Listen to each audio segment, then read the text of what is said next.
1962 का है। दावा किया जाता है कि इस चित्र में इंदिरा गांधी अपने गहने भारतीय सेना को दान कर रही हैं। उन दिनों चीन के साथ युद्ध की स्थितियां बनी हुई थी।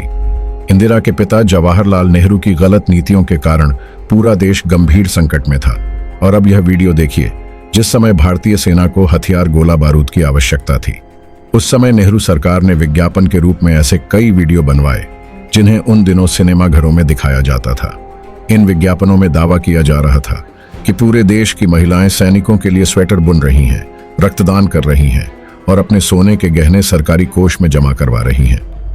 इन विज्ञापनों और प्रधानमंत्री की बेटी को गहने देते देख देश भर में बहुत सारे लोग भावुक हो उठे। उन्होंने भी अपने पुरखों के कीमती गहने दान करने आरंभ कर दिए।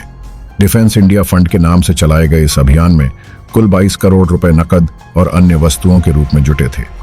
धन संग्रह का यह अभियान अभी ही हुआ था कि चीन ने युद्ध विराम की घोषणा कर दी। युद्ध बंद होने के बाद यह धन कहां और कैसे खर्च हुआ, कभी किसी को पता नहीं चल पाया। कुछ वर्ष पहले ही शोध संस्था ऑब्जर्वर रिसर्च फाउंडेशन के एक फेलो ने दावा किया कि भारतीयों से युद्ध के नाम पर जुटाए गए सोने के गहने आज भी रिजर्व बैंक के खजाने में पड़े हुए हैं। चीन युद्ध जिन क्षेत्रों में हो रहा था वहां 0 डिग्री से कम तापमान होता है। विज्ञापनों में जो स्वेटर दिखाए गए थे वैसे भी सैनिकों के किसी काम के नहीं थे। सोने के लिए गांधी परिवार की हवस का असली दृश्य वर्ष 1975 में आपातकाल के समय देखने को मिला। तब इंदिरा गांधी ने राजस्थान और मध्य प्रदेश समेत देश भर के कई राजघरानों पर छापे मरवाए। विशेष रूप से जयपुर की महारानी गायत्री देवी और ग्वालियर के सिंधिया घराने को निशाना बनाया गया। जयपुर की महारानी गायत्री देवी बहुत आकर्षक और गरिमामयी व्यक्तित्व वाली महिला थी। वे शांति निकेतन में इंदिरा गांधी के साथ पढ़ चुकी थी। स्कूल के दिनों से ही इंदिरा गांधी गायत्री देवी से अत्यंत ईर्ष्या करती थी।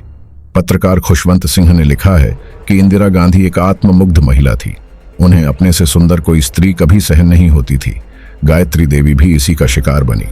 कहते हैं कि देश भर में राजाओं का प्रिवी पर्स बंद करने का निर्णय भी इंदिरा गांधी की इस ईर्ष्या का परिणाम था। इंदिरा गांधी को संदेह था कि गायत्री देवी के पास बहुत सारे सोने के गहने हैं। इंदिरा के आदेश पर जयपुर में पूरे महल की तलाशी कराई गई।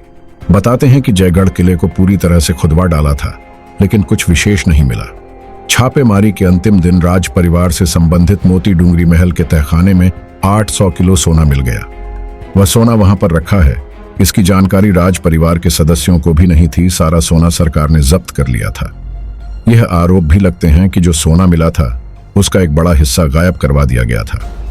इंदिरा गांधी की डाह ऐसी थी कि उन्होंने महारानी गायत्री देवी को लगभग 6 महीने तक तिहाड़ जेल में भी बंद करवा कर रखा था। उन पर टैक्स चोरी और तस्करी जैसी धाराएं लगाई गई थी।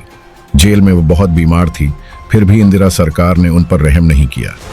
गायत्री देवी की महानता आप इसी बात से समझ सकते हैं कि जब संजय गांधी की विमान हादसे में मृत्यु हुई तो उन्होंने सांत्वना व्यक्त करने के लिए इंदिरा गांधी को फोन किया, लेकिन इंदिरा गांधी ने उनसे बात तक करने से मना कर दिया। तो जब प्रियंका गांधी वाड्रा कहती हैं कि उनकी दादी ने देश के लिए अपना सोना दान दे दिया था, तो आप स्वयं अनुमान लगा सकते हैं कि सच क्या रहा होगा।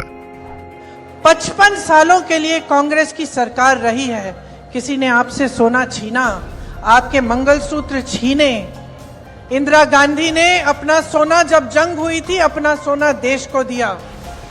चीन युद्ध के लिए सोना देने का ड्रामा हो या सोने के लिए राजघरानों पर अत्याचार, ये सारी घटनाएं नेहरू गांधी परिवार और उसके वारिसों की मानसिकता को बताती है।